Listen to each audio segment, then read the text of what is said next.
La niña era humillada todos los días en silencio, hasta que los abusadores cometieron un grave error.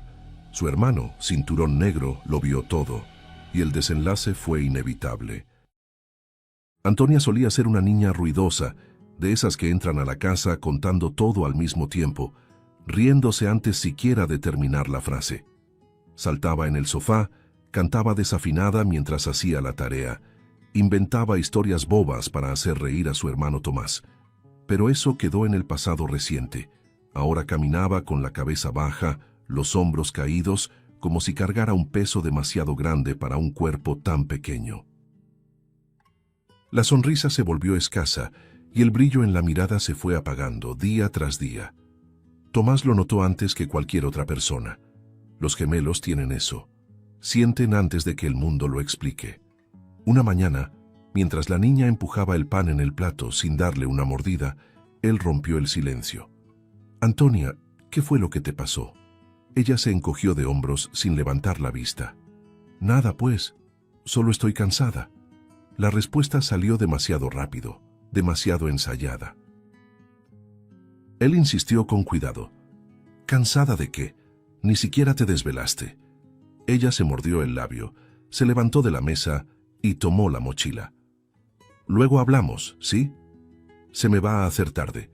Cambió de tema como quien le cierra la puerta en la cara al miedo. Tomás se quedó mirando con esa sensación incómoda de que algo muy mal estaba siendo barrido debajo del tapete. En los días siguientes, el patrón se repitió. La niña llegaba de la escuela en silencio. Aventaba la mochila a un lado y se encerraba en el cuarto. Por la noche, cuando la casa ya estaba en calma, Tomás escuchaba. Un llanto apagado, contenido, como si Antonia tuviera miedo incluso de su propio sonido. Por la mañana, cuando le preguntaban, siempre venía la misma frase. Solo fue un sueño tonto, pero los ojos enrojecidos lo desmentían todo. Decidió no presionarla. Conocía lo suficiente a su hermana como para saber que la presión solo la haría cerrarse aún más. Cuando esté lista, va a hablar, pensaba, tratando de convencerse. Aún así, la inquietud no lo dejaba. Los cuadernos regresaban rotos, los lápices quebrados, marcas demasiado pequeñas para ser coincidencia. Aquella niña alegre parecía desaparecer justo frente a él. Una mañana en particular, el ambiente estaba diferente. Antonia salió de casa más temprano, en absoluto silencio. Tomás se amarró los tenis, se puso el uniforme de karate y antes de salir se detuvo en la puerta. Hoy no, pensó. Algo dentro de él decía que ese era el día de mirar más de cerca. En lugar de ir directo al entrenamiento, cambió el camino. Solo voy a pasar por ahí, solo para ver, murmuró para sí mismo. Al acercarse a la escuela, escuchó risas fuertes que venían del patio, risas que no tenían ninguna alegría, solo crueldad. El corazón se le aceleró sin pedir permiso. Cruzó el portón despacio, todavía intentando creer que estaba exagerando, hasta que vio, y todo se detuvo. Antonia estaba arrodillada en el suelo, rodeada de cuadernos abiertos, hojas esparcidas como si alguien hubiera volteado su vida de cabeza. 3 chicos la rodeaban, uno señalaba sus tenis gastados. «Mira eso, parecen de limosnera», se burló. Otro se rió fuerte y agregó, «Ni siquiera debería estudiar aquí». La niña no respondía, solo apretaba los labios conteniendo el llanto. Uno de los abusivos pateó un cuaderno lejos. «Ándale, levántalo, para eso sirves». Antonia se inclinó para recogerlo, con las manos temblando. El rostro rojo, los ojos llenos de lágrimas, pero seguía en silencio, como si hablar fuera peor. Esa escena duró segundos, pero para Tomás fue una eternidad cruel. La sangre le subió con fuerza. Todo su cuerpo reaccionó antes que la mente. «Esto se acaba ahora», pensó, apretando los puños. Cada fibra de su entrenamiento gritaba por acción. Sabía exactamente cómo tumbar a los 3, cómo inmovilizarlos en pocos movimientos. Bastaba un paso, solo uno. Pero entonces miró a su hermana. Vio a la niña encogida, humillada, expuesta frente a todos. Y entendió. Si entraba ahí como el hermano Cinta Negra, ella nunca sería vista como alguien fuerte por sí misma. Siempre sería la protegida, la pobrecita. Eso no resolvería la raíz del problema, solo cambiaría el miedo del lugar. Tomás respiró hondo, como había aprendido en el tatami. 1, 2, 3. El impulso seguía ahí, feroz, pidiendo salida, pero ahora venía acompañado de algo más firme. Decisión. No aquí, no así, repetía mentalmente, intentando mantenerse bajo control, mientras las risas seguían resonando en el patio. Los chicos, satisfechos, se alejaron, dejando atrás un silencio pesado, y a la niña recogiendo lo que quedaba de su propia dignidad. Antonia juntaba las hojas con un cuidado excesivo, como si tuviera miedo de romper algo invisible. Tomás observaba cada detalle, grabando esa imagen en la memoria. Aquello no era un episodio aislado, era rutina, y eso lo aterraba. Cuando dio el primer paso hacia su hermana, el corazón aún latía fuerte, pero la mente estaba extrañamente tranquila. Sabía que ese momento marcaba un antes y un después.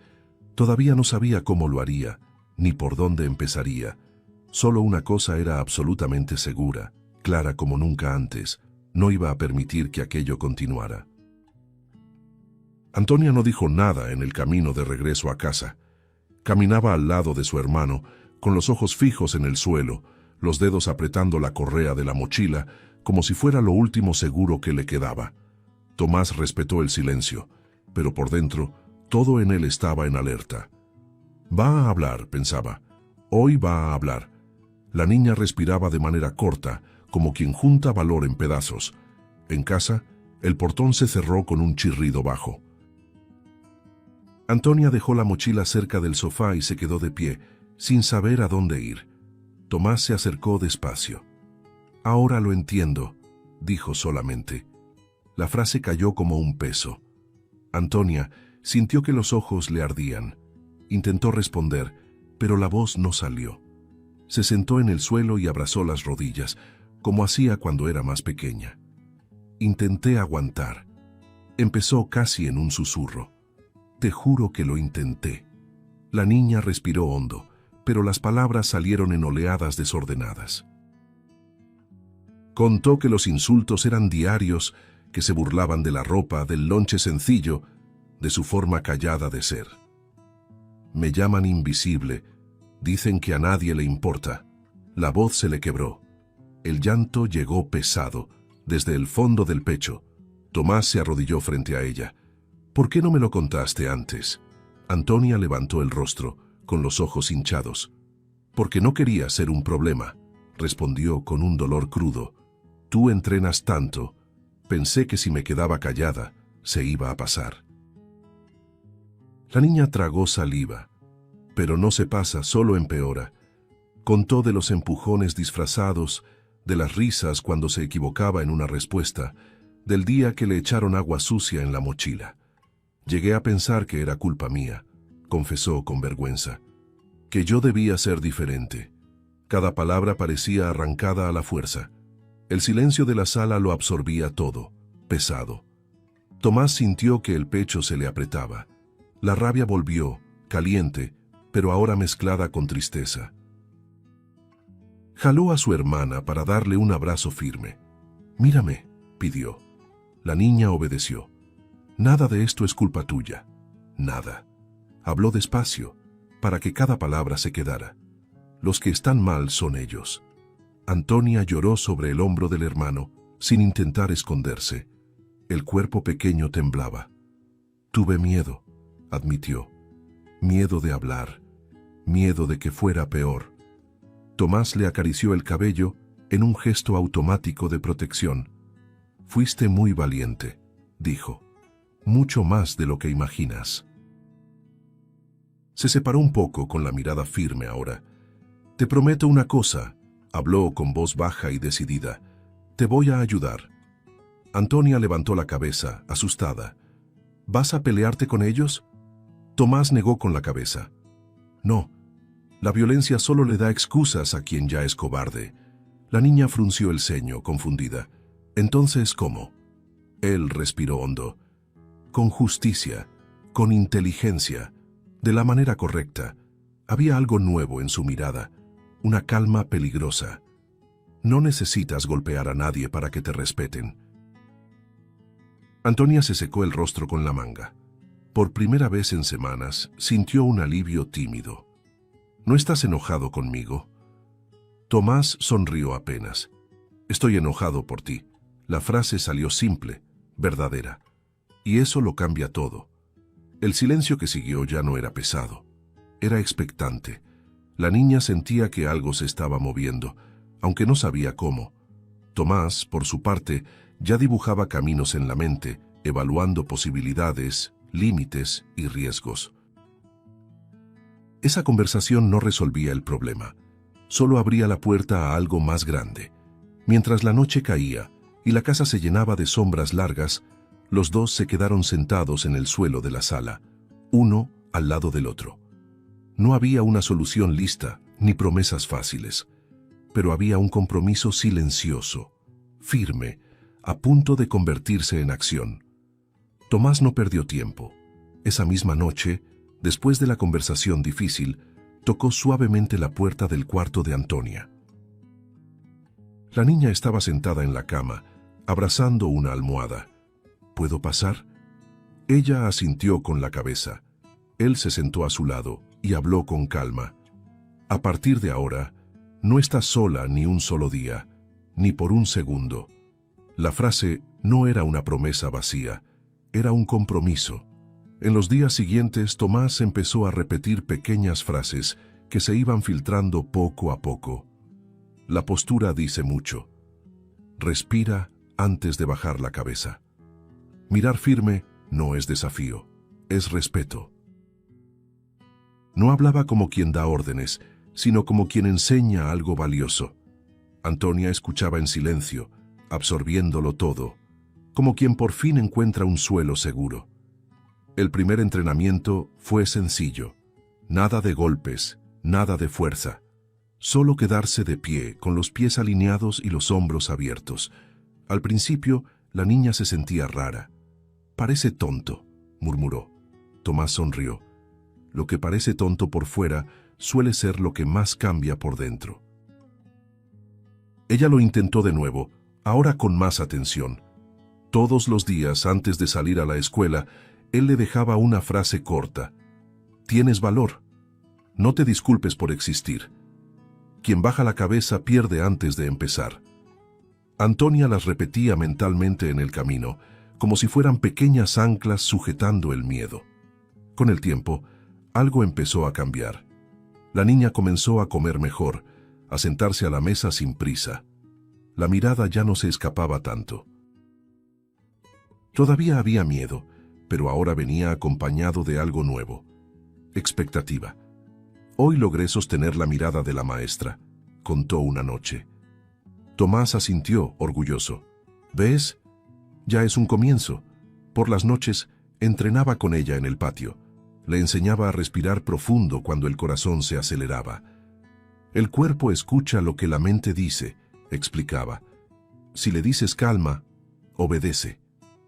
Antonia cerraba los ojos, concentrada. Por primera vez, sentía que tenía algo de control sobre su propio cuerpo. En la escuela los insultos no habían parado, pero su reacción empezaba a ser distinta. En lugar de encogerse, respiraba. En lugar de llorar, se alejaba en silencio. Volvía a casa cansada, pero no derrotada. «Hoy lo intentaron», contó una tarde, «y no lloré». Tomás levantó el pulgar. Eso es fuerza. Él también buscó ayuda fuera de casa. Fue a la escuela, habló con maestros, pidió atención. Recibió respuestas vagas, miradas apuradas. «Cosas de niños», le dijeron. Tomás salió de ahí con la incómoda certeza de que Antonia solo tendría su propia transformación como escudo, al menos por ahora. Aún así, no dejó que la frustración se notara frente a su hermana. Al contrario, redobló el cuidado, la motivación, el impulso. «Ellos no te definen», repetía. «Tú decides quién eres». La niña empezó a creerlo.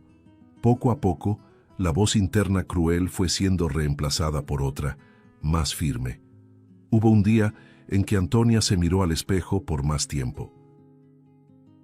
Ajustó la mochila en los hombros y pensó, sí puedo. No era una valentía explosiva, era algo más sólido, una confianza silenciosa, recién nacida, pero real. Salió de casa con el corazón acelerado, pero erguido. Tomás notó el cambio en su forma de caminar, en cómo ocupaba el espacio. «Estás diferente», comentó. «Estoy intentando», respondió ella. Él sonrió. «Y está funcionando». El intercambio de miradas entre los dos decía mucho más que cualquier palabra. La mejoría de Antonia no era un milagro instantáneo, era una construcción diaria. Cada respiración controlada, cada paso firme, cada noche sin llanto eran pequeñas victorias. Pero en el fondo, ambos sabían, tarde o temprano, todo eso sería puesto a prueba, y cuando ese momento llegara, nada volvería a ser como antes. El pasillo de la escuela parecía más estrecho esa mañana, como si las paredes hubieran decidido acercarse solo para ponerla a prueba.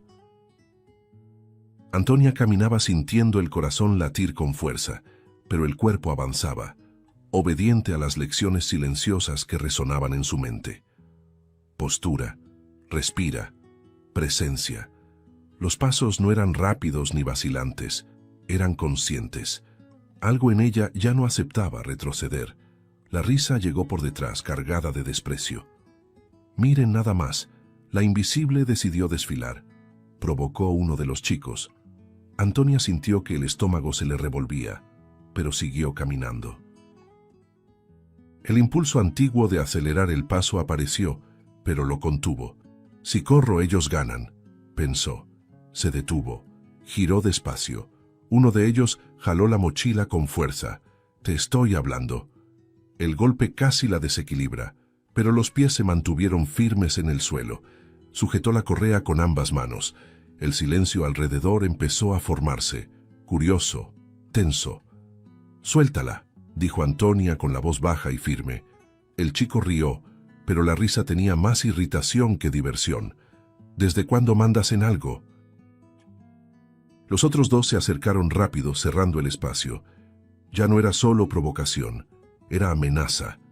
Antonia sintió el miedo subirle caliente por la garganta.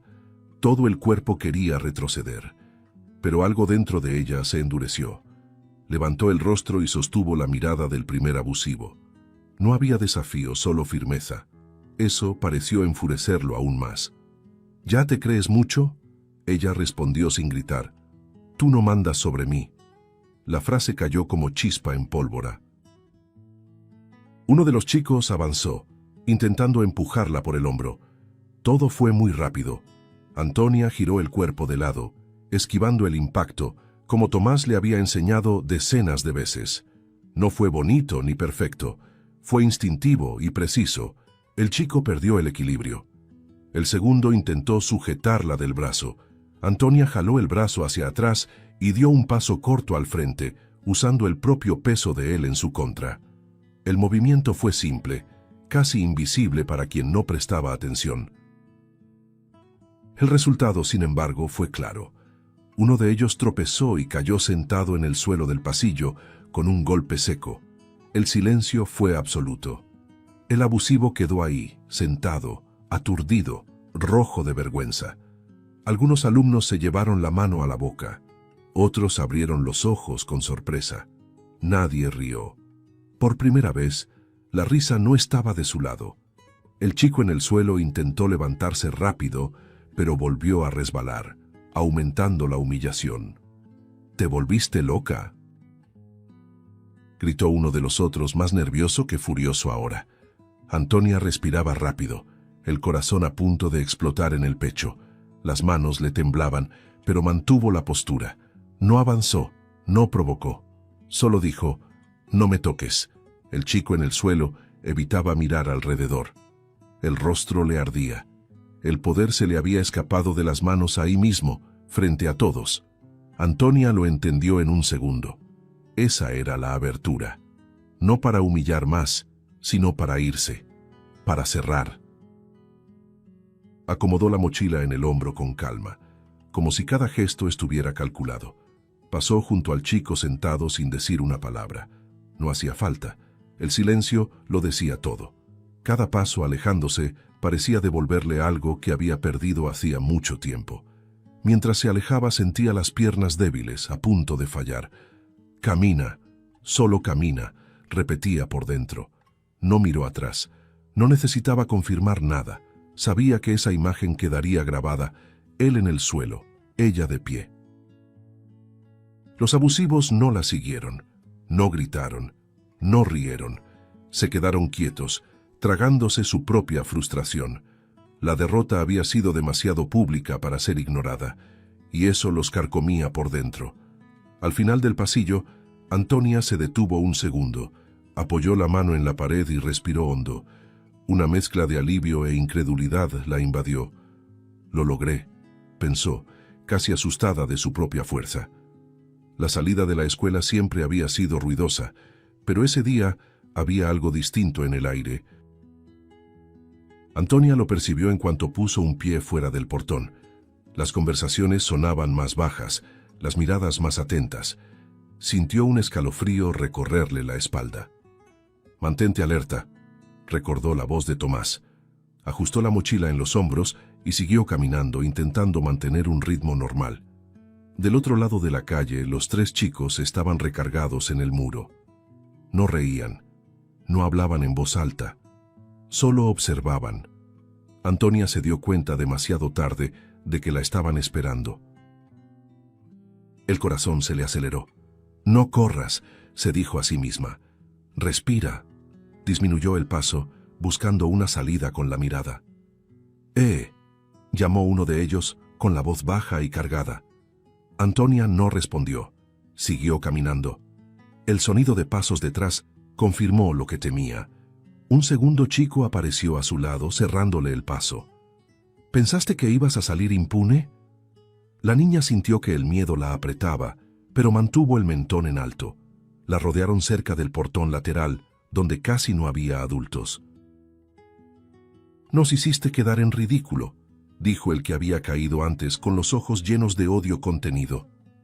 «Ahora vas a pagar», completó otro. El tono ya no era de burla, era una amenaza clara. Antonia dio un paso atrás, evaluando. El cuerpo recordaba los movimientos, pero ahora eran tres. «Calma», pensó, «gana tiempo». «Quítense», pidió, firme. Ellos rieron breve, sin humor. Uno intentó sujetarle el brazo. Antes de que el contacto se completara, una sombra se colocó entre ellos. «Se acabó, sí», dijo una voz masculina baja y controlada. Tomás estaba ahí. Aún llevaba parte del uniforme de karate, el cabello húmedo por el entrenamiento, la mirada fija. No había rabia en su rostro. Había dominio. «¿Y tú quién eres?», preguntó uno de los chicos intentando parecer valiente. Tomás no respondió de inmediato. Solo se colocó mejor, abrió los pies y protegió a Antonia detrás de sí. Un gesto simple, pero definitivo. «Lo suficiente», respondió al final. El primer abusivo intentó avanzar, empujando el pecho de Tomás. El movimiento fue bloqueado con facilidad.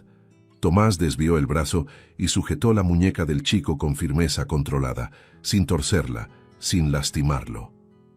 «No toques», dijo, aún calmado. El chico jaló el brazo de vuelta, sorprendido por la fuerza silenciosa. El segundo intentó acercarse por un lado. Tomás dio medio paso al frente y cerró el espacio con su propio cuerpo, impidiendo cualquier aproximación. Cada movimiento era limpio, económico, sin agresividad. Antonia observaba todo con los ojos abiertos de par en par, el corazón acelerado, pero sintiendo algo nuevo: seguridad. «¿Y qué vas a hacer? ¿Golpearnos?», provocó uno de ellos, nervioso. Tomás sostuvo la mirada. «No hace falta», respondió.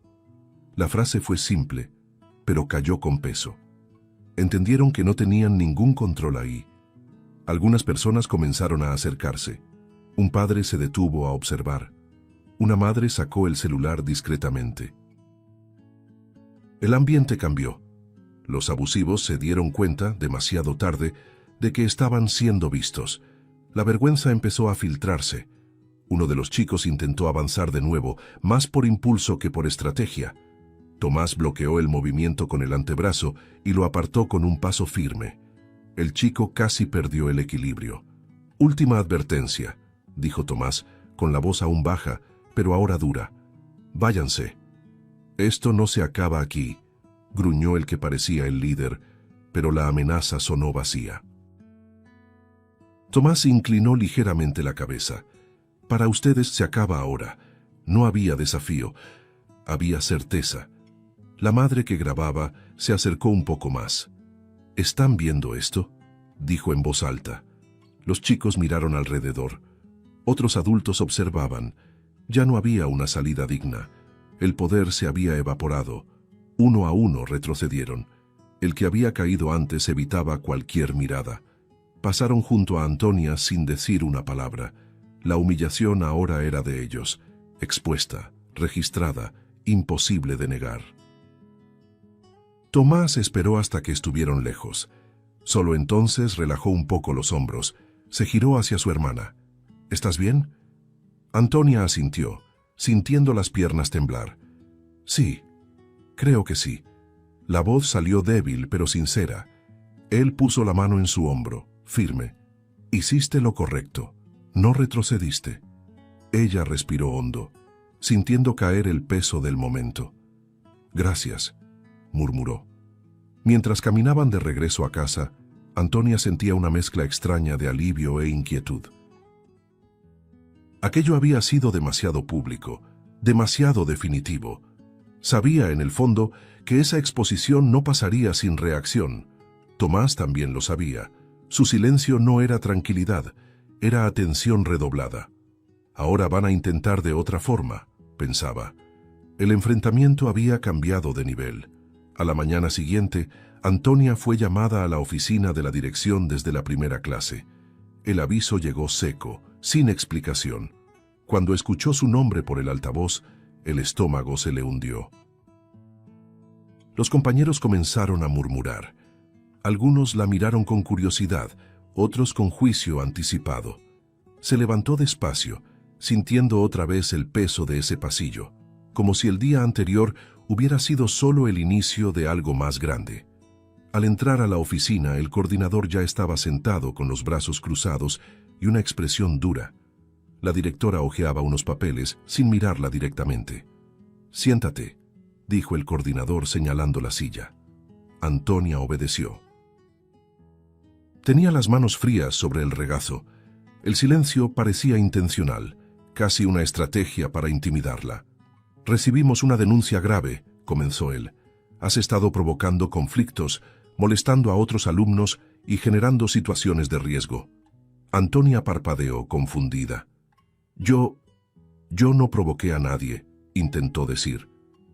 «No interrumpas», la cortó. «Hay reportes de agresión».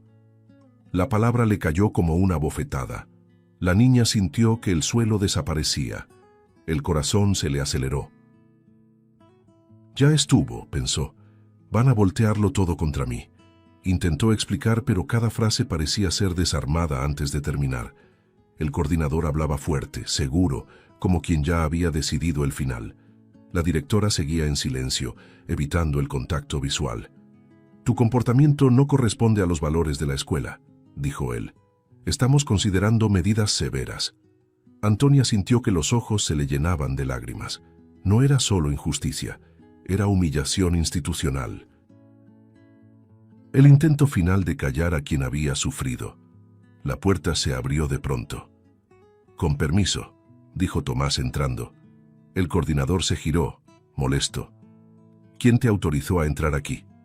Tomás cerró la puerta con calma. «Nadie. Pero traje algo que necesitan ver». Se colocó al lado de su hermana, con la mano firme sobre su hombro. «Antonia, respira», murmuró. La presencia de él le devolvió un poco de aire a los pulmones. El coordinador bufó. «Esta es una reunión interna». «Entonces, ¿por qué están mintiendo?», respondió Tomás sin alzar la voz. Sacó el celular del bolsillo. Antes de tomar cualquier decisión, vean esto. La directora dudó, pero asintió. Tomás presionó play. El video comenzó con la imagen de la salida de la escuela. Los 3 chicos rodeando a Antonia. Las voces claras, las amenazas, el avance, el cerco. El silencio en la oficina se volvió pesado. El rostro del coordinador fue perdiendo color poco a poco. El video mostraba todo: la postura defensiva de Antonia, el intento de agresión, la intervención calmada de Tomás, los chicos retrocediendo. Nada fuera de contexto, nada editado. «Esto fue ayer», dijo Tomás. Y no fue la primera vez. Abrió otro archivo. Esta vez era un audio. La voz de Antonia grabada días antes, contando entre sollozos todo lo que había sufrido durante meses. Insultos, empujones, humillaciones diarias. Cada palabra venía cargada de dolor. La directora se llevó la mano a la boca. El coordinador intentó interrumpir. «Eso es ilegal». «Lo ilegal es encubrir una agresión», respondió Tomás firme. «Sobre todo cuando hay conflicto de interés». La directora levantó la vista, sorprendida. «¿Qué conflicto?» Tomás no dudó. «El agresor que lidera todo esto es su hijo», dijo, mirando directamente al coordinador. La frase cayó como una bomba. «Eso es un absurdo», gritó él poniéndose de pie. «Es un hecho», replicó Tomás. Y por eso todo fue ignorado. El coordinador abrió la boca, pero no encontró palabras. Por primera vez estaba acorralado. La directora pidió el celular de nuevo. Vio los videos otra vez, ahora con total atención. Cada detalle parecía gritar lo que antes había sido silenciado. Cuando terminó, guardó silencio por largos segundos, de ese silencio que pesa más que cualquier regaño. «Antonia», dijo finalmente, con la voz visiblemente alterada, «te pido disculpas». La niña sintió que el pecho se le apretaba. No era un alivio completo, pero era el comienzo. Alguien, por fin, la estaba escuchando. La directora se volvió hacia el coordinador. «Queda suspendido hasta nuevo aviso». Él intentó protestar, pero fue interrumpido. «Basta. Esto pasó todos los límites». Su autoridad se desmoronó ahí mismo, frente a las pruebas. Tomás permaneció en silencio, observando. No había satisfacción en su rostro, solo seriedad. No buscaba venganza, buscaba justicia. Y esta por fin empezaba a imponerse. Antonia sintió algo distinto en ese momento. No era solo defensa, era validación. Todo lo que había sentido, todo lo que había sufrido, ahora estaba expuesto, reconocido. Ya no era la niña a la que nadie creía. Cuando salieron de la oficina, el pasillo parecía otro. Las miradas que antes juzgaban ahora se desviaban, incómodas. La verdad había sido revelada de forma irrefutable. Y aunque no sabía exactamente qué vendría después, Antonia sentía que ese era un punto sin retorno. El gimnasio de la escuela estaba lleno como pocas veces. Padres sentados uno junto al otro, maestros alineados a los costados, alumnos repartidos en las gradas, todos hablando en voz demasiado baja, como si intuyeran que ese no era un día común. El aire parecía pesado, cargado de expectativa. Antonia esperaba cerca del escenario, con las manos entrelazadas, sintiendo el corazón latir demasiado fuerte en el pecho. Respiraba hondo, intentando recordar todo lo que había aprendido en las últimas semanas. Postura, respira, presencia. Las luces del gimnasio eran intensas, casi cegadoras. El sonido de las sillas acomodándose resonaba. Tomás estaba más atrás, de pie, observando a su hermana con absoluta atención, como si quisiera protegerla solo con la mirada. Cuando la directora anunció el nombre de Antonia, un murmullo recorrió el gimnasio. Algunos padres se inclinaron hacia adelante. Otros fruncieron el ceño, intentando recordar quién era. Antonia dio el primer paso hacia el escenario, sintiendo las piernas ligeramente temblorosas, pero no se detuvo. Cada escalón parecía más alto que el anterior.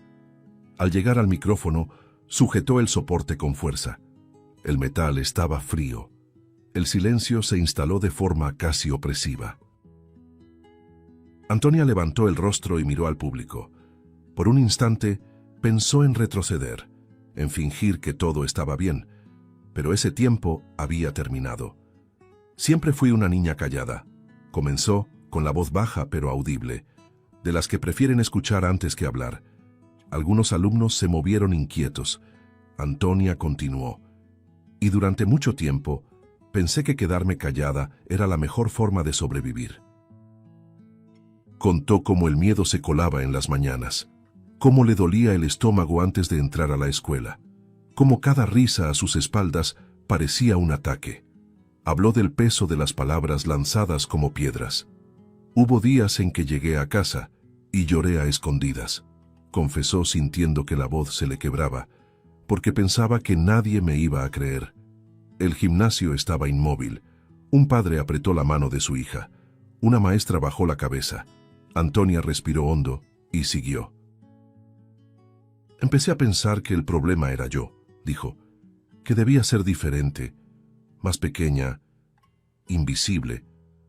Las palabras salían ahora con más firmeza, como si decirlas le quitara parte del peso. Hizo una breve pausa, mirando al suelo, y luego levantó la vista otra vez. Pero aprendí algo importante. La frase captó de inmediato la atención. Defenderse no es lastimar, no es responder con odio, es respetarse, incluso cuando intentan quitarte eso. Antonia habló entonces de su hermano, de cómo él no prometió peleas ni venganza. Solo me dijo que no estaba sola, contó, y eso lo cambió todo. Su mirada encontró a Tomás entre el público. A él se le humedecieron los ojos, pero se mantuvo firme. Aprendí que puedo decir que no, que puedo mantenerme de pie, que puedo mirar a los ojos, continuó. Y quisiera que nadie aquí tuviera que aprender eso de la manera difícil. La frase resonó en el gimnasio, simple y directa, pero cargada de significado. Cuando Antonia terminó, el silencio que siguió fue profundo. No hubo aplausos inmediatos, hubo reflexión. Parecía que todos necesitaban unos segundos para procesar lo que acababan de escuchar. Entonces, una palmada se oyó, luego otra, hasta que todo el gimnasio estaba de pie aplaudiendo. La directora subió al escenario con pasos contenidos. El rostro estaba visiblemente conmovido. Respiró hondo antes de hablar, sosteniendo el micrófono con ambas manos. Antonia, gracias por tu valentía, dijo. Dijiste lo que muchos sienten, pero pocos logran expresar. Se volvió hacia el público. Fallamos, afirmó sin rodeos. Fallamos al escuchar, al proteger, al actuar a tiempo. El ambiente del gimnasio cambió. Ya no era defensa, era reconocimiento. Les pido disculpas públicamente, continuó la directora, porque una escuela solo cumple su función cuando garantiza respeto. Algunos padres asintieron. Otros se secaron los ojos discretamente. Entonces la directora hizo un gesto para que Tomás se acercara. Usted demostró algo esencial, dijo mirándolo directamente. Autocontrol, ética y responsabilidad. Tomás subió al escenario, aún sorprendido por la atención. Por eso me gustaría hacerle una invitación, anunció ella. El gimnasio volvió a quedar en silencio. Queremos que usted imparta clases de karate en esta escuela. Un murmullo recorrió al público. La directora levantó la mano. No como pelea, sino como educación. Para enseñar límites, respeto y verdadera defensa personal, miró a los alumnos. Para que nadie tenga que sentirse pequeño aquí dentro. Tomás tomó el micrófono con cuidado. Tardó unos segundos antes de hablar. Acepto, dijo con sencillez, pero quiero dejar algo claro.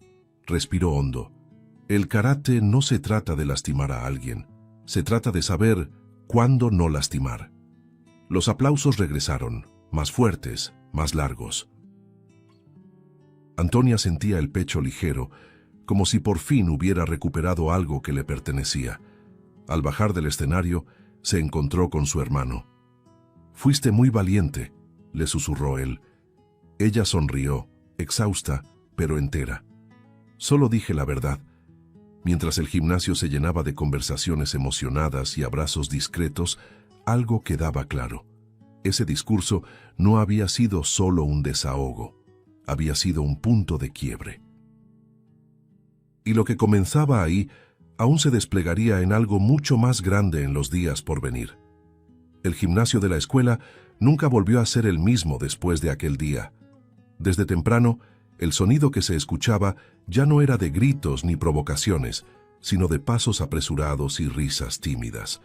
Tatamis improvisados cubrían el piso, alineados con cuidado.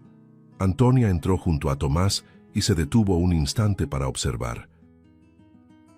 El lugar que antes le oprimía el pecho ahora parecía abierto, acogedor, casi familiar.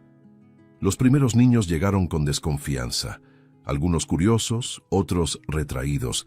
Había miradas que aún cargaban historias difíciles, pero también había algo nuevo en el ambiente: expectativa.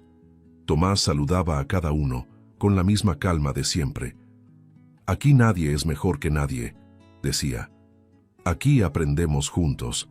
Antonia escuchaba todo, sentada en una esquina del tatami, sintiendo crecer un orgullo silencioso. Empezó a ayudar en lo que podía.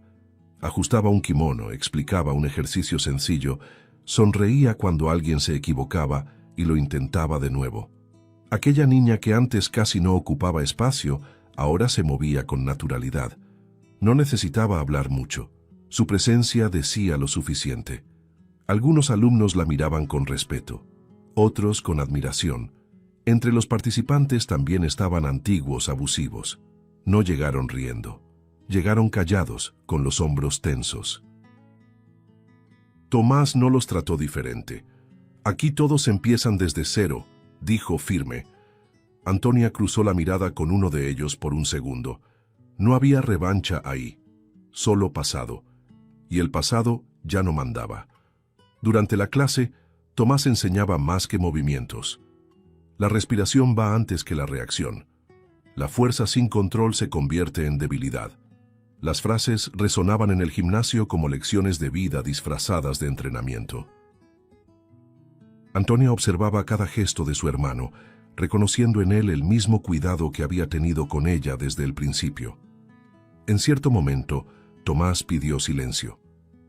«Quiero mostrar algo», llamó a Antonia al centro del tatami. Ella dudó un segundo y luego fue. «Ella es mi hermana», dijo, «y fue con ella que aprendí lo que realmente significa defenderse». El gimnasio quedó en silencio. Antonia sintió que el rostro se le calentaba, pero se mantuvo de pie.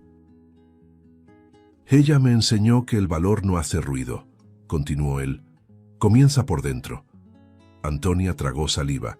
Aquello no era exposición, era reconocimiento. Por primera vez se sintió vista exactamente como era. La clase terminó con los niños sentados en el suelo, sudados, sonriendo, cansados. Antonia ayudaba a recoger los tatamis cuando Tomás se sentó a su lado. «¿Cansada?» Ella rió. «Un poco. Pero es un cansancio bueno». Él asintió. «Es cuando sabes que hiciste algo correcto». Mientras observaban a los alumnos irse, Antonia guardó silencio unos segundos. «Sabes que todo esto empezó por tu culpa, ¿verdad?», dijo Tomás, rompiendo el momento. Ella negó con la cabeza. «No, empezó porque te quedaste conmigo». Él sonrió, de ese modo discreto de siempre. «Yo solo necesitaba recordar que tenía valor», completó ella, mirando el tatami vacío. Tomás respiró hondo. «Y ahora estás ayudando a otras personas a recordarlo también». La frase quedó flotando entre los dos, simple y profunda. El sol comenzaba a ponerse, pintando el gimnasio con tonos dorados. Antonia apoyó la cabeza en el hombro de su hermano, como hacía cuando eran más pequeños. Ya no había miedo en ese gesto, solo confianza, solo complicidad. Dos hermanos gemelos, unidos no solo por la sangre, sino por algo mucho más fuerte, la decisión diaria de estar el uno para el otro. La escuela, poco a poco, se iba transformando. Las conversaciones cambiaron. Las actitudes también. Pero la verdadera transformación había comenzado dentro de casa. en el silencio de un cuarto, en el cuidado de un hermano que decidió mirar más de cerca. Antonia lo sabía, Tomás también. Cuando salieron juntos, el portón se cerró detrás de ellos con el mismo chirrido de siempre. Pero ahora ese sonido no cargaba ningún peso. Era solo el cierre de un día y el inicio de una historia más grande, construida paso a paso, con respeto, amistad y una fuerza que no necesitaba lastimar a nadie para existir. Si te gustó el contenido, no olvides suscribirte al canal para ver más videos como este. Deja tu like para apoyarnos y activa las notificaciones para no perderte ninguna novedad. Eso nos ayuda a seguir creando lo mejor para ti. Hasta el próximo video.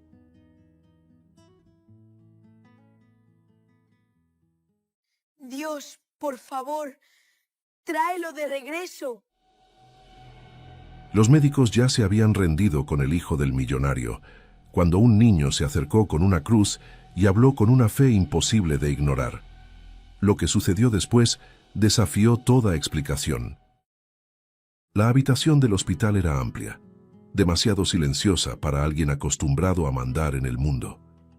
Manuel, un millonario poderoso y controlador, de esos que resolvían todo con una llamada corta y una orden seca, permanecía inmóvil al lado de la cama. Raúl, su hijo de 10 años, llevaba 2 semanas luchando contra una bacteria agresiva que se había alojado en el corazón.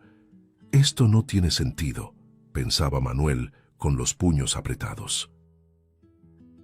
El dinero siempre había abierto puertas, comprado tiempo, cambiado destinos, pero ahí nada obedecía a su voluntad. A su alrededor, los mejores médicos del país ocupaban la habitación como piezas de un tablero bloqueado. Batas impecables, miradas cansadas, voces bajas. «Lo intentamos todo», murmuró uno de ellos, casi pidiendo disculpas. Manuel giró el rostro lentamente. «Todo no es una respuesta», replicó con voz dura, aunque por dentro se estuviera derrumbando. Cada pitido de los aparatos parecía una provocación.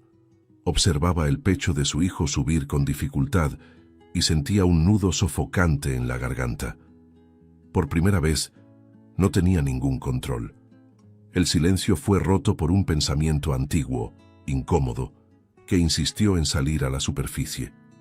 Manuel se recordó a sí mismo 35 años atrás, un niño débil en una cama sencilla, con los pulmones ardiendo por una neumonía severa. Recordó la sensación de hundirse, de escuchar a los adultos llorar a lo lejos.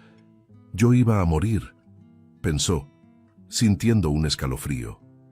Al día siguiente, había despertado mejor, salvado sin una explicación clara.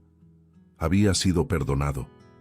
Creció creyendo que sobrevivió por suerte o por terquedad del destino.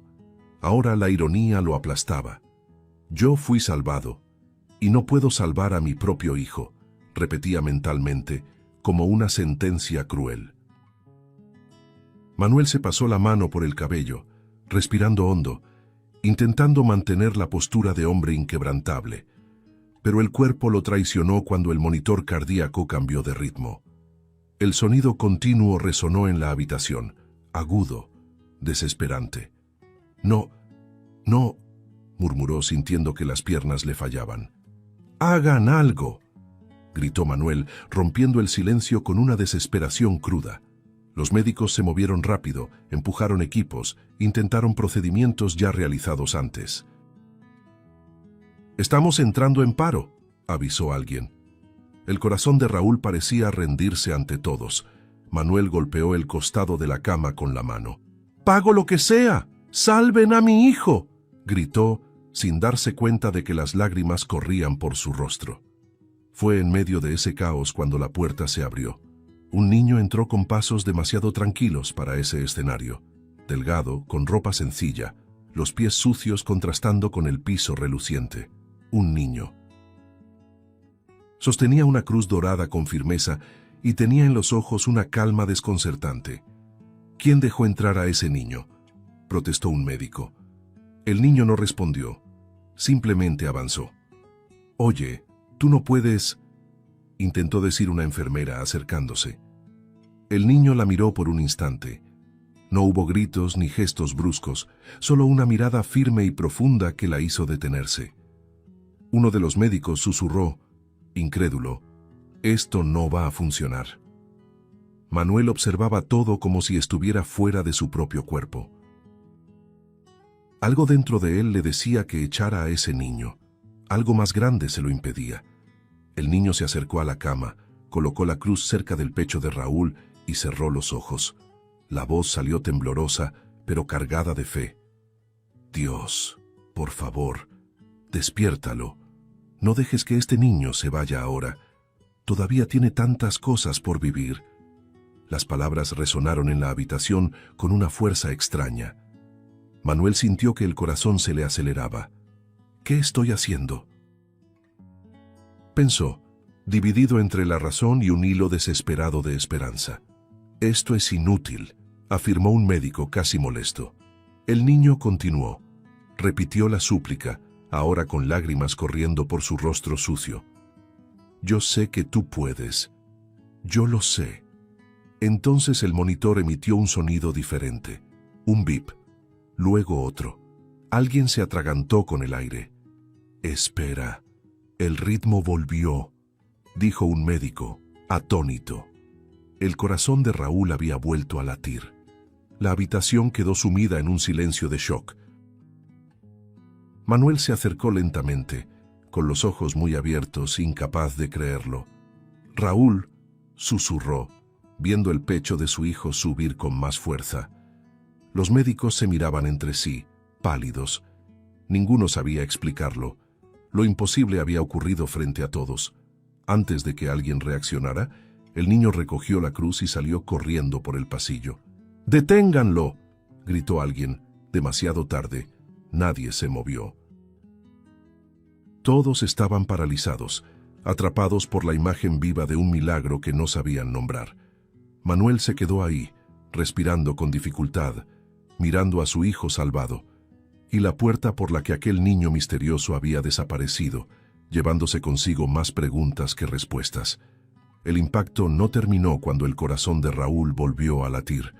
Horas después, se repitieron nuevos exámenes, uno tras otro, con los médicos reunidos en silencio frente a las pantallas. Manuel observaba todo con los brazos cruzados, el gesto duro, tratando de no crear expectativas. «La bacteria ya no está aquí», dijo un cardiólogo, incrédulo, señalando el estudio.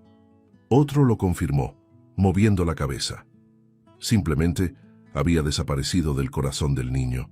No había ningún rastro. «Se va a recuperar en pocos días», añadieron.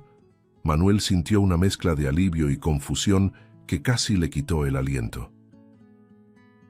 A solas por un momento, apoyó las manos sobre la mesa del consultorio y encaró su propio reflejo en el vidrio. «Esto no es posible», pensó, con un tono casi molesto. Había construido todo un imperio con lógica, cálculo y control absoluto. Los milagros no formaban parte de su vocabulario. Aún así, su hijo estaba vivo, y la imagen de aquel niño con la cruz volvía como un martillo insistente. Manuel se giró bruscamente y llamó a su equipo. «Quiero a ese niño, ahora. No importa de dónde vino. Encuéntrenlo».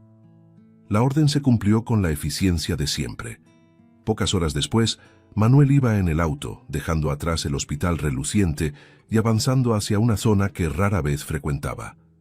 El camino era un contraste ofensivo con su vida habitual. «¿Aquí es donde vive?», pensaba observando las calles llenas de baches, los muros descascarados. El auto se detuvo frente a un edificio antiguo, cansado, casi invisible para el resto de la ciudad. Manuel respiró hondo antes de bajar, sintiendo algo pesado formarse en el estómago. El interior del refugio era sencillo, precario. El olor a comida aguada mezclado con polvo llenaba el aire. Los niños interrumpieron sus juegos y lo miraron, curiosos y desconfiados. Manuel sintió esas miradas como pequeños juicios silenciosos. Avanzó unos pasos, buscando. Entonces lo vio, sentado en un rincón, sosteniendo la cruz dorada con ambas manos. El niño levantó la vista lentamente, sin miedo. Aquella calma volvió a incomodarlo. «Tú», dijo Manuel seco, «necesito hablar contigo». El niño se levantó despacio. Manuel lo analizó de pies a cabeza, intentando encontrar cualquier señal de truco o actuación. «¿Cómo te llamas?», preguntó directo. «Ernesto», respondió el niño con voz firme sin bajar la mirada. «Ernesto», repitió Manuel mentalmente, como si el nombre tuviera que encajar en algún lugar lógico. «Entraste a un hospital de alta seguridad. ¿Cómo lo hiciste?». Ernesto se encogió de hombros. «Solo entré. Nadie me detuvo». Manuel soltó una risa corta, incrédula. «Eso no pasa por casualidad». «¿Y cómo sabías lo de mi hijo?», insistió Manuel, acercándose más. La tensión era palpable. Ernesto respiró hondo. «Soñé», dijo. Manuel puso los ojos en blanco de inmediato. «Los sueños no salvan niños», respondió con dureza. «Ni curan corazones infectados». Ernesto no se alteró. «Soñé varias veces, siempre lo mismo. Un niño acostado, máquinas pitando, y una sensación aquí», dijo tocándose el pecho. «Como si yo tuviera que ir». Manuel sintió crecer la irritación. «¿Esperas que crea que todo esto pasó porque un niño tuvo un sueño?», preguntó con la voz cargada de sarcasmo. «¿Tienes idea de cuántos especialistas estaban en esa habitación?». Ernesto lo miró en silencio unos segundos. «Yo no entiendo de esas cosas», dijo por fin. «Solo sé que tenía que pedirle a Dios que lo despertara». La sencillez de la respuesta dejó a Manuel todavía más desconcertado. La mirada de Manuel bajó inevitablemente hasta la cruz. «¿Y eso?», preguntó señalándola. «No me digas que ese objeto hizo todo aquello». Ernesto apretó la cruz con cuidado. «Era de mi abuela», respondió. «Ella me crió. Decía que esa cruz ya había salvado la vida de un niño antes, que algún día yo sabría cuándo usarla». Manuel soltó un suspiro impaciente. «Historias, supersticiones», murmuró. «La gente sencilla siempre necesita creer en algo». Ernesto no discutió, simplemente se dio la vuelta, caminó hasta un armario viejo y jaló un cajón atascado. De ahí sacó una foto envejecida, con los bordes doblados. Regresó y se la extendió. «Es verdad, ella es mi abuela», dijo nada más. Manuel tomó la foto casi por reflejo. En el instante en que miró el rostro de la mujer, el mundo pareció quedarse sin sonido. El corazón se le aceleró. Ese rostro lo conocía demasiado. Manuel sostenía la fotografía con ambas manos, pero era como si el papel pesara toneladas. El rostro de la mujer lo miraba desde el pasado con una serenidad cruelmente familiar. Sus ojos se abrieron de par en par y por unos segundos simplemente olvidó dónde estaba. El refugio, los niños, el niño frente a él. Todo desapareció. Solo quedó aquella imagen. «No, no puede ser», murmuró con la voz ronca, casi inaudible. El aire pareció faltarle y tuvo que apoyar la mano en la mesa cercana para no perder el equilibrio. Lentamente levantó la mirada hacia el niño frente a él, como si estuviera uniendo piezas de un rompecabezas demasiado antiguo. «Esa mujer», empezó, tragando saliva. «¿Ella fue quien te crió?». El niño asintió con un movimiento tranquilo de la cabeza. «Sí, ella me crió desde pequeño, cuidó de mí hasta el final». La confirmación golpeó a Manuel directo en el pecho. El corazón se le aceleró y un recuerdo dormido se abrió por completo, sin barreras. «Hace 35 años», dijo Manuel, hablando más consigo mismo que con el niño. «Yo tenía tu edad, 10 años. Me estaba muriendo en un hospital de un pueblo». La voz se le quebró y tuvo que detenerse un instante. El niño lo observaba en silencio, atento. «Neumonía severa. Los médicos les dijeron a mis padres que ya no había nada que hacer». Cerró los ojos y el recuerdo se volvió casi físico. Apenas respiraba. Sentía que me iba. Manuel respiró hondo, con los ojos ya húmedos. Esa noche, una mujer entró a la habitación, continuó. Era sencilla, humilde, llevaba una cruz dorada. Su mano empezó a temblar al tocar de nuevo la foto. Se sentó a mi lado, tomó mi mano pequeña y rezó. Rezó toda la noche.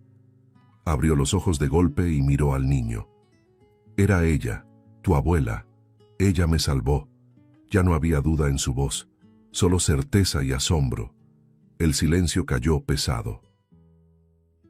El millonario, conocido por su frialdad y control absoluto, se llevó la mano al rostro y comenzó a llorar. No eran lágrimas contenidas, eran profundas, desordenadas, como si décadas de dureza se derrumbaran de golpe. Al día siguiente desperté sin fiebre, dijo entre sollozos. Vivo, curado, y nunca supe a quién agradecer. Negó con la cabeza, devastado. Pasé toda mi vida sin saber su nombre, sin saber quién me devolvió la vida. Ernesto dio un paso al frente, con la voz suave. Ella hablaba de usted, dijo. Manuel levantó el rostro de inmediato. ¿Hablaba?, preguntó, sorprendido.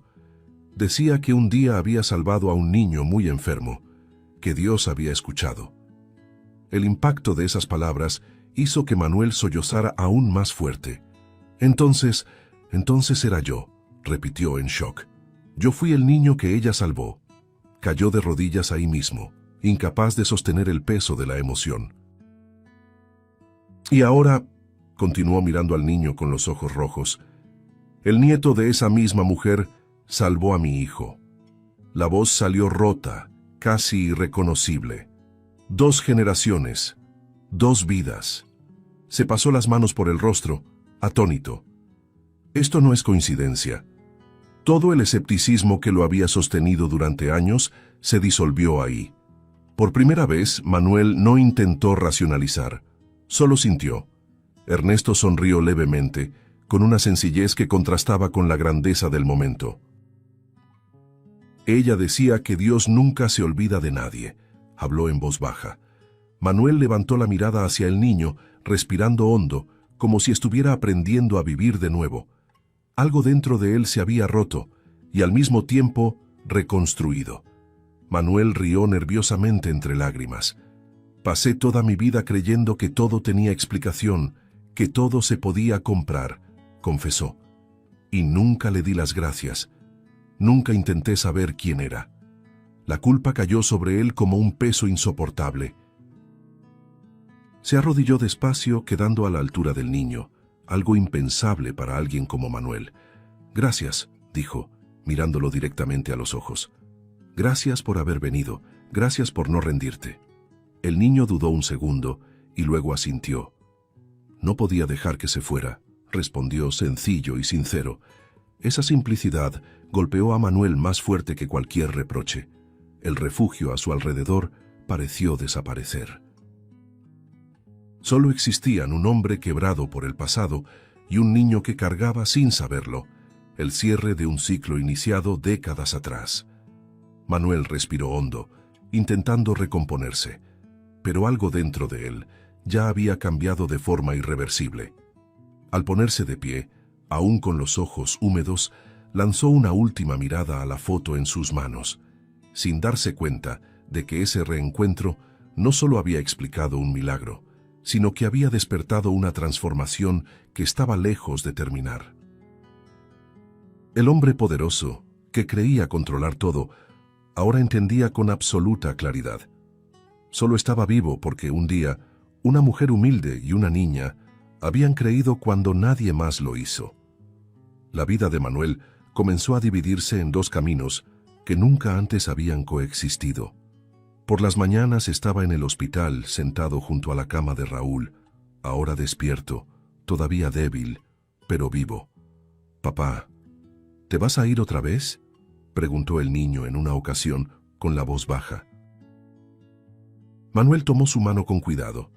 «No me voy a ir a ningún lado», respondió sincero. Observaba cada sonrisa tímida, cada pequeño avance, como si fueran regalos que debía proteger a cualquier costo. Raúl, curioso como todo niño, Empezó a hacer preguntas difíciles. ¿Ese niño de verdad salvó mi vida?, preguntó mirando a su padre con atención. Manuel respiró hondo antes de responder. La salvó, dijo con firmeza. Y también salvó la mía, hace muchos años. El niño frunció el ceño, confundido. Entonces quiero conocerlo, dijo con una sonrisa débil. Manuel le devolvió la sonrisa sintiendo algo cálido expandirse en el pecho. Por primera vez, no se sentía solo un proveedor, sino un padre presente. Por las tardes, Manuel iba al refugio. La transición entre ambos mundos todavía lo descolocaba. Del silencio controlado del hospital al ruido caótico de niños corriendo, voces altas, risas libres. Al principio observaba más de lo que hablaba. Ernesto siempre lo esperaba en el mismo rincón, la cruz en las manos. «Volviste», decía, como si fuera algo simple, pero importante. «Dije que volvería», respondía Manuel con media sonrisa. Con el tiempo, las conversaciones se alargaron. Manuel preguntaba por la rutina, por la escuela improvisada, por los sueños. Ernesto hablaba poco, pero con verdad. «Aquí aprendemos a compartir», dijo un día. Manuel guardó silencio unos segundos. «Yo nunca aprendí eso», respondió, honesto. Poco a poco, empezó a ayudar como podía. Arregló ventanas, llevó mejor comida, organizó consultas médicas. Al inicio, los demás observaban con desconfianza, pero pronto notaron que no desaparecía. Una mujer del refugio se le acercó una tarde. «No tiene que hacer todo esto», dijo con cautela. Manuel respondió sin pensarlo. «Sí tengo». La frase corrió entre los adultos como un susurro de sorpresa. Empezó a escuchar historias duras, miradas llenas de cansancio, esperanzas demasiado pequeñas para quienes ya habían perdido mucho. Y sin darse cuenta, comenzó a ganar algo que jamás había comprado: simpatía, respeto, confianza. La amistad con Ernesto se profundizó de forma natural. A veces se sentaban lado a lado en silencio. Otras hablaban de cosas simples.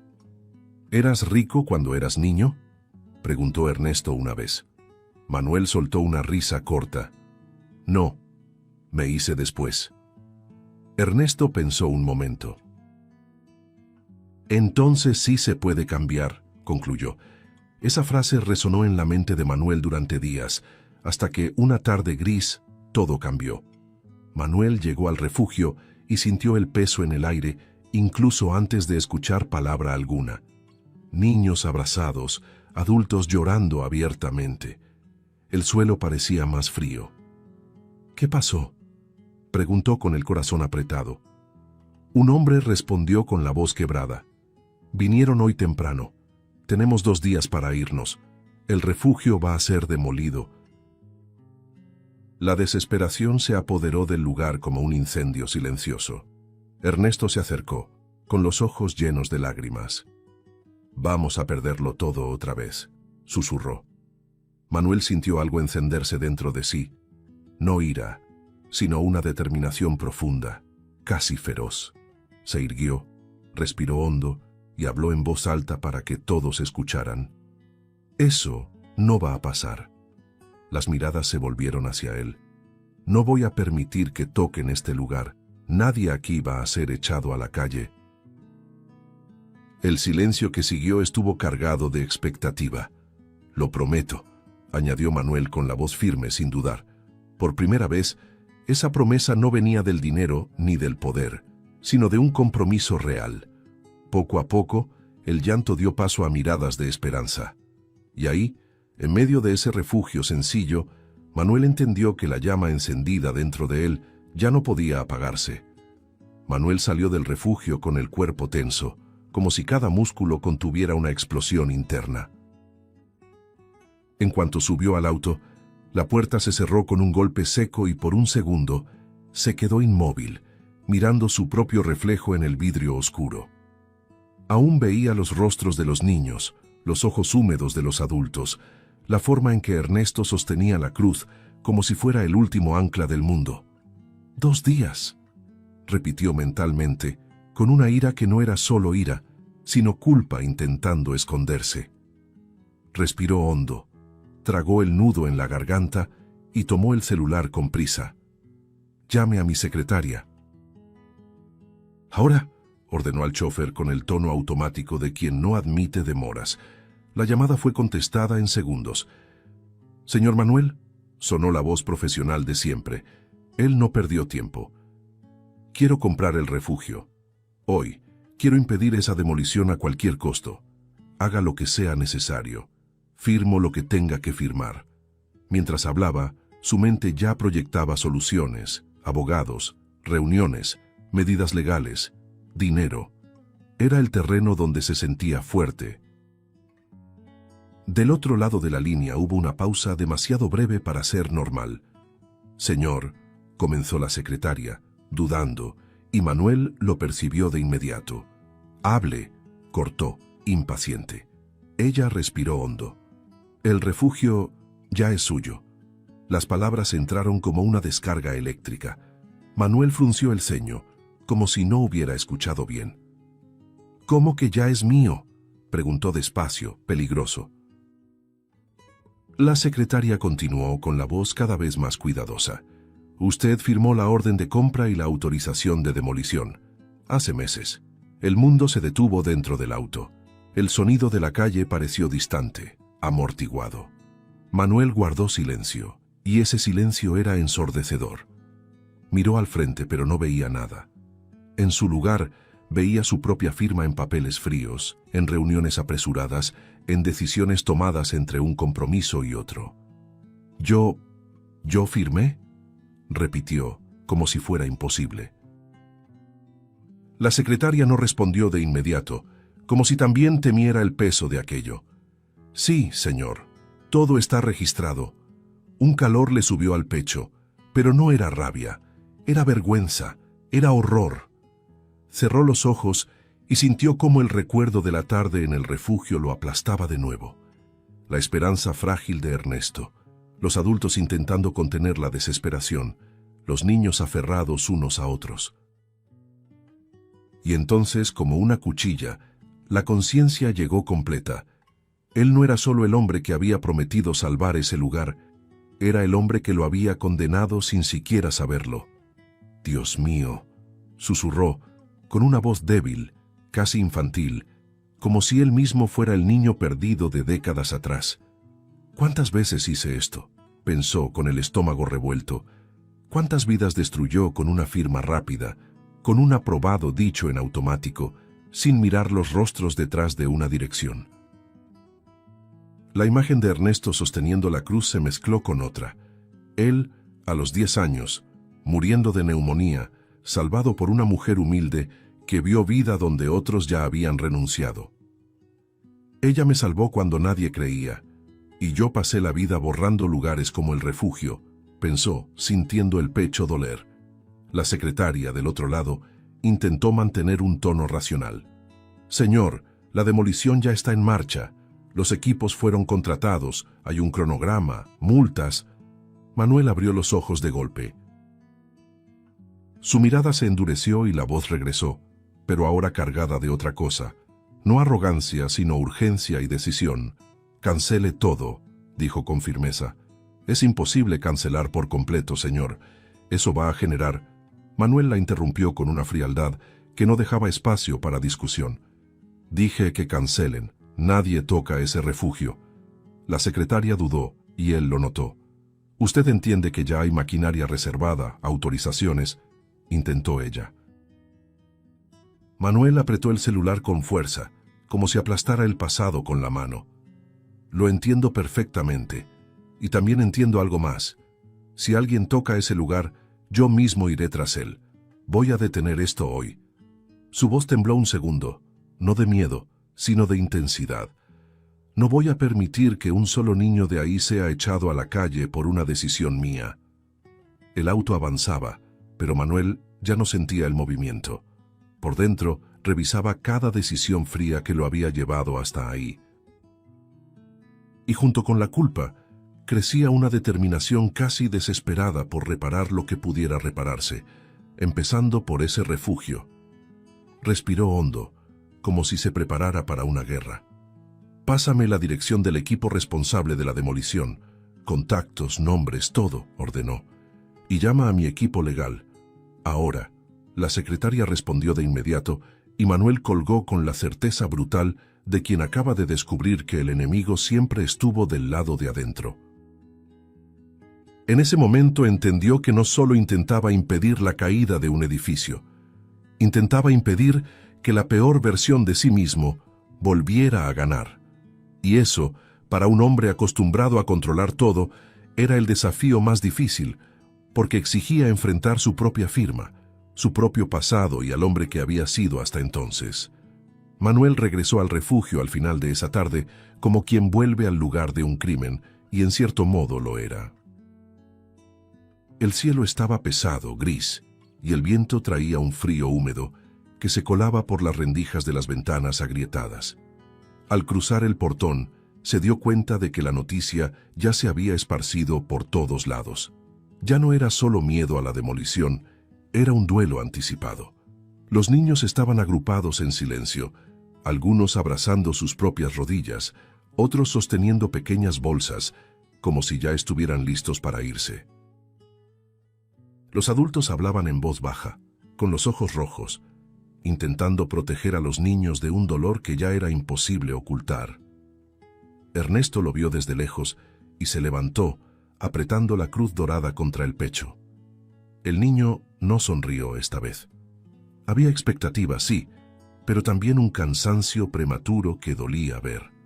Manuel se acercó despacio, con el estómago revuelto. Quería decir, todo va a estar bien, otra vez, pero ahora esas palabras tenían un peso distinto. ¿De verdad lo van a tirar abajo? Preguntó una mujer con la voz temblorosa, antes incluso de que él hablara. Manuel respiró hondo. No lo van a hacer, respondió con firmeza, y la frase salió como un juramento.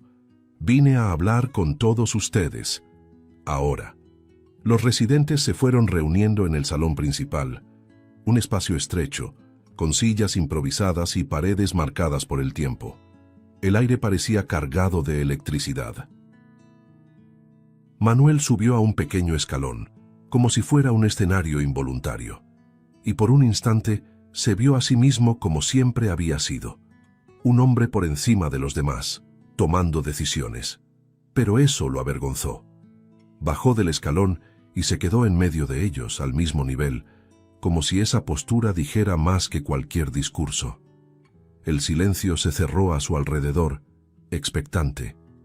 «Necesito confesar algo», comenzó Manuel, sintiendo la garganta apretarse. Algunos rostros se endurecieron, otros mostraron molestia inmediata. «Hoy descubrí que el refugio me pertenece». Un murmullo cruzó la sala. «¿Qué?», susurró alguien, incrédulo. Manuel levantó la mano, pidiendo que lo dejaran continuar. «Y también descubrí que fui yo quien firmó la autorización de demolición hace meses». Tragó saliva, sintiendo la vergüenza arder. «Fui yo». El efecto fue inmediato y devastador. La indignación explotó como una ola. «¿Te estás burlando de nosotros?», gritó un hombre desde el fondo. «Entonces eras tú todo el tiempo», vociferó una mujer con lágrimas corriendo. «Confiamos en ti». Manuel intentó hablar, pero las voces lo atropellaron. «Mi hijo duerme en este piso desde hace 3 años. ¿Sabes lo que es ver a un niño pasar frío? Viniste a repartir comida como si fueras un héroe, pero eras el verdugo». Las palabras cortaban como cuchillas, y Manuel las recibía sin defenderse, porque sabía que todas tenían razón. Sintió el pecho doler, pero no retrocedió. «Merezco todo esto», dijo en voz alta cuando logró espacio para hablar. «Merezco su enojo». Un breve silencio se abrió y él lo aprovechó. «No estoy aquí para pedir disculpas vacías. Estoy aquí porque por fin vi lo que no veía». La voz se le quebró y los ojos se le llenaron de lágrimas. Firmaba papeles como quien firma su propia agenda. No veía rostros, no veía historias, no veía niños. Al decir la palabra, miró instintivamente a los pequeños sentados en un rincón, encogidos, observándolo todo con miedo. «¿Y por qué deberíamos creerte ahora?», preguntó alguien con desprecio. Manuel respiró hondo, sintiendo la humillación como un remedio amargo y necesario.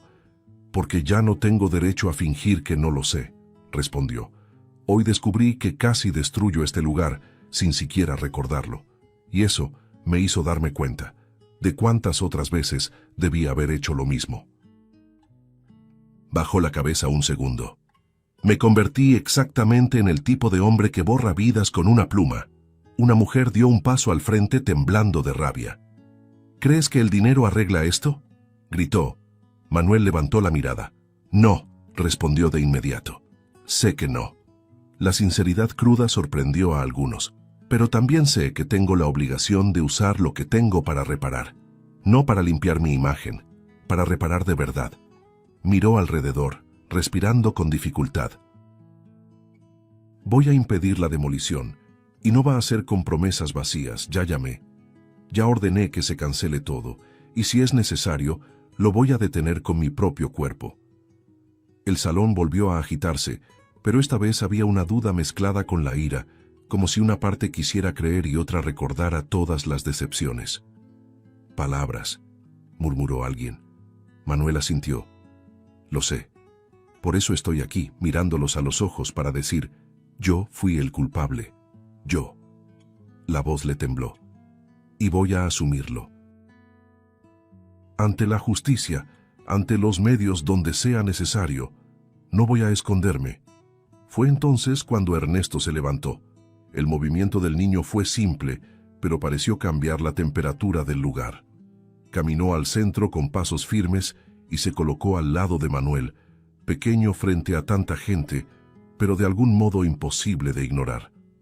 El niño levantó el rostro y habló con claridad. Él se equivocó. La frase fue directa, sin adornos. Un murmullo de sorpresa recorrió la sala.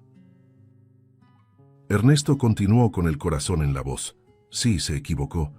Y ustedes tienen razón en estar enojados. Porque duele. Yo sé que duele». Manuel giró el rostro impactado, como si quisiera impedir que el niño se pusiera en esa posición. «Ernesto», intentó decir en voz baja. El niño no lo miró. Miró a todos. «Pero yo lo vi volver», dijo. «Lo vi sentarse en el suelo con nosotros. Lo vi escuchar. Lo vi ayudar sin pedir nada a cambio». Una mujer intentó interrumpirlo. «Eres solo un niño, ¿no entiendes?». Ernesto respondió con firmeza sin perder la dulzura. «Yo entiendo cuando alguien está mintiendo. Y entiendo cuando alguien está intentando cambiar». Las palabras golpearon a Manuel con una ternura brutal.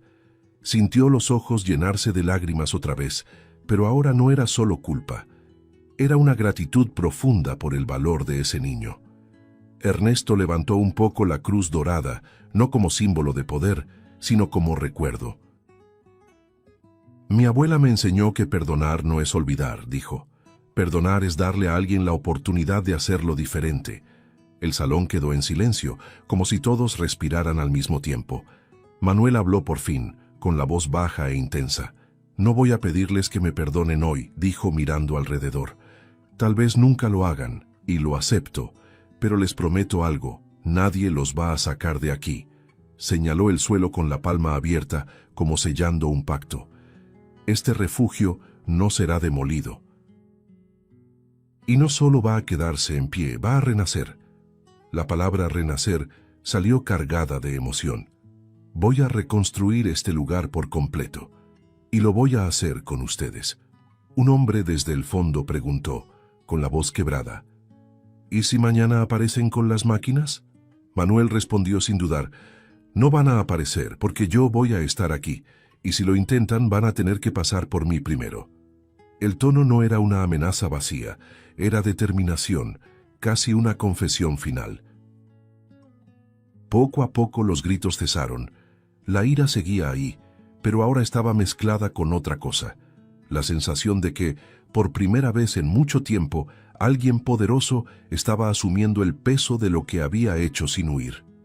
Un niño pequeño empezó a llorar bajito en un rincón, y una mujer lo abrazó. Otra se secó las lágrimas respirando hondo. El ambiente se fue calmando como el mar después de una tormenta, y Manuel, ahí en medio de ellos, sintió algo raro. Aún no era aprobación. Era un comienzo. Un primer hilo de perdón surgiendo en el lugar más improbable, impulsado por el valor de un niño y sostenido por la verdad que él finalmente tuvo el coraje de decir. En los primeros días después de la confesión, el refugio despertaba con un silencio desconfiado. Las promesas de Manuel aún flotaban en el aire, pero nadie se permitía creer de verdad. «Ya hemos escuchado eso antes», murmuraban algunos adultos, observando a la distancia cuando los primeros ingenieros llegaron para medir el terreno. Los niños se escondían detrás de las puertas, curiosos y temerosos al mismo tiempo. Manuel percibía esas miradas y aceptaba cada una como parte del precio. «Tienen todo el derecho a dudar», pensaba, mientras caminaba por el patio con la cabeza en alto, sin intentar convencer a nadie con palabras. Las obras comenzaron despacio, casi con timidez, como si el propio lugar estuviera poniendo a prueba la sinceridad de ese hombre. Llegaron camiones, se apuntalaron paredes, se retiraron techos viejos con cuidado para no asustar a los niños. Manuel aparecía temprano, antes que todos, y solo se iba cuando el sol ya se escondía. No usaba traje ahí, se arremangaba, hablaba con los trabajadores, preguntaba a los residentes qué debía hacerse primero. «La cocina», dijo una mujer sin mucha esperanza. Al día siguiente, la cocina fue la prioridad. Eso provocó el primer y discreto quiebre en la desconfianza. Ernesto acompañaba todo de cerca, siempre con la cruz colgada en el pecho. «No tienes que quedarte aquí todo el día», comentó una mañana. Manuel sonrió de lado. «Necesito aprender a quedarme», respondió. Caminaban juntos entre escombros y marcas en el suelo. A veces hablaban, otras guardaban silencio. Para Manuel, ese niño era un recordatorio constante de en quién estaba intentando convertirse. Para Ernesto, el hombre empezaba a dejar de ser promesa y convertirse en presencia. Raúl comenzó a visitar el refugio poco a poco, aún en recuperación, caminando despacio al lado de su padre. «¿Aquí es donde vienes?», preguntó, mirando todo con curiosidad. «Sí», respondió Manuel. «Aquí es donde estoy aprendiendo muchas cosas». Raúl observaba a los niños, el ruido, el caos organizado. Ernesto se acercó, un poco tímido. «Este es mi amigo», dijo Manuel. Los dos niños se miraron por un instante y sin ceremonias comenzaron a hablar. Pronto estaban sentados en el suelo, riéndose de cosas simples. Esa escena le arrancó a Manuel una sonrisa silenciosa, cargada de gratitud. Con el avance de las obras, algo empezó a cambiar en el ambiente del refugio. Las paredes recibieron nuevos colores, los cuartos se ampliaron, ventanas más grandes dejaron entrar la luz. Comenzaron a montarse talleres en un edificio anexo. «¿Y eso qué va a hacer?», preguntó un hombre desconfiado. «Un lugar para aprender un oficio», respondió Manuel. «Para quien quiera». Algunos negaron con la cabeza, escépticos. Otros se acercaron con curiosidad. Cuando comenzaron las primeras clases y aparecieron los primeros pagos, la duda empezó a ceder lugar a la sorpresa. «No desapareció», susurró una mujer a otra, observando a Manuel ayudar a cargar cajas. «No», respondió la otra casi incrédula. «Volvió todos los días». Poco a poco, las miradas cambiaron. Donde antes había rigidez, empezó a surgir respeto. Donde había rabia, nació cautela. Manuel lo sentía en los pequeños gestos. Un café ofrecido, un buenos días más sincero, una pregunta hecha sin ironía. «Tal vez, por fin, estoy haciendo algo bien», pensaba, sin permitirse celebrarlo. Los niños comenzaron a correr por la obra como si ese caos fuera un parque de diversiones. Ernesto y Raúl estaban siempre juntos, ayudando como podían, entregando herramientas pequeñas, inventando juegos. «Cuando esté listo, ¿va a haber un lugar solo para estudiar?», preguntó Raúl. «Sí», respondió Manuel sin dudar. «Iba a ser bonito. Ernesto lo miró y dijo con su sencillez habitual: «Entonces, va a valer la pena». Esa frase resonó en el pecho de Manuel durante horas. Cuando el refugio empezó a tomar su forma definitiva, ya nadie dudaba. Las promesas se habían vuelto concreto: pintura, puertas nuevas, camas dignas. Manuel reunió a los residentes una tarde y habló poco. «Esto no es un favor», dijo. «Es un compromiso». Nadie aplaudió, pero muchos asintieron en silencio, emocionados. La transformación no era solo del edificio, era de las personas, incluido él. Y mientras el refugio renacía, Manuel sentía con una claridad casi dolorosa que esa obra no solo estaba reconstruyendo paredes, estaba reconstruyendo vidas, empezando por la suya. El día de la reinauguración amaneció diferente, como si incluso el cielo supiera que algo importante estaba a punto de suceder. El refugio, antes apagado y olvidado, ahora respiraba color. Las paredes recién pintadas reflejaban la luz del sol, el patio estaba limpio, organizado, vivo. Los niños corrían de un lado a otro, riendo fuerte, como si quisieran compensar todos los días en que el silencio había sido impuesto por el miedo. Los adultos caminaban despacio, tocando las paredes, observando los detalles, como quienes necesitan confirmar con sus propias manos que todo eso era real. Manuel llegó temprano, discreto, observando a la distancia. No vestía nada que lo distinguiera de los demás. Miraba alrededor con los ojos llenos de lágrimas, absorbiendo cada escena. «Lo logramos», pensó, pero enseguida se corrigió. Ellos lo lograron. Vio a mujeres conversando tranquilas, hombres sonriendo de una forma poco común, niños peleando por un lugar en los nuevos juegos. Por primera vez, ese lugar no parecía provisional, parecía hogar. Y eso lo tocó más profundo que cualquier logro empresarial que hubiera tenido. Ernesto apareció a su lado sin hacer ruido, la cruz dorada colgando sobre el pecho. «Está bonito, ¿no?», dijo con una sonrisa contenida. Manuel asintió, tragando saliva. «Está más que bonito», respondió. «Está vivo». Ambos caminaron juntos hacia el pequeño escenario montado en el centro del patio. Raúl estaba justo al frente, sentado, inquieto, con los ojos brillando de expectativa. Cuando vio a su padre y a su amigo, saludó con entusiasmo. Manuel sintió el corazón apretarse de orgullo y gratitud al mismo tiempo. Cuando todos se reunieron, el silencio se extendió de manera natural. Manuel subió al escenario y permaneció ahí unos segundos, mirando cada rostro. No había prisa. «Pasé toda mi vida creyendo que el poder era mandar», comenzó, con la voz firme pero cargada de emoción. «Hoy entiendo que el verdadero poder es asumir responsabilidad». Respiró hondo. «Este lugar casi dejó de existir por mi culpa, y eso es algo que voy a cargar conmigo para siempre». Nadie interrumpió. Las palabras venían del lugar correcto. «Pero fue aquí», continuó, señalando alrededor, «donde aprendí a ver personas, historias, niños». La palabra salió con cuidado, como algo sagrado. Nada de lo que se hizo aquí borra el pasado. Pero todo lo que construyamos de aquí en adelante puede cambiar el futuro. Algunos ojos se llenaron de lágrimas. Manuel bajó del escenario en silencio, como quien sabe que ya dijo lo esencial.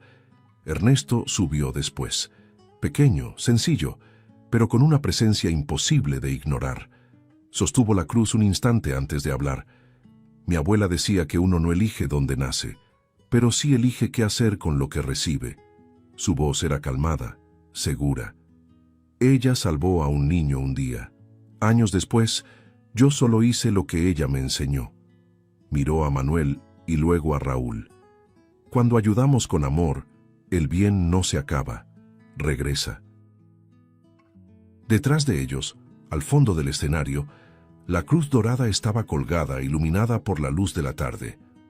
No como un trofeo, sino como testigo silencioso de dos generaciones unidas por un mismo gesto. Muchos comprendieron, sin necesidad de explicación, que ese objeto sencillo había atravesado el tiempo para cumplir un propósito mayor que cualquier plan humano. Raúl observaba todo con atención, con los ojos húmedos. Se acercó a su padre y le tomó la mano. «Quiero ayudar aquí cuando crezca», dijo con la sinceridad de un niño. Manuel sonrió emocionado. «Ya ayudas», respondió. A su alrededor, los aplausos comenzaron tímidos, luego crecieron hasta convertirse en un sonido fuerte y continuo, cargado de gratitud y esperanza. En ese instante todos entendieron algo fundamental. Ese lugar no había sido salvado por el dinero, ni por el poder, ni por contratos firmados. Fue salvado por la conciencia, por el valor de cambiar, y por el corazón puro de un niño que creyó cuando nadie más creía. Y mientras el sol se ponía sobre el nuevo refugio, una certeza silenciosa se extendía entre todos. Algunas historias no terminan. Solo vuelven a comenzar más fuertes, más humanas, más vivas que nunca. Si te gustó el contenido, no olvides suscribirte al canal para ver más videos como este. Deja tu like para apoyarnos y activa las notificaciones para no perderte ninguna novedad. Eso nos ayuda a seguir creando lo mejor para ti. Hasta el próximo video.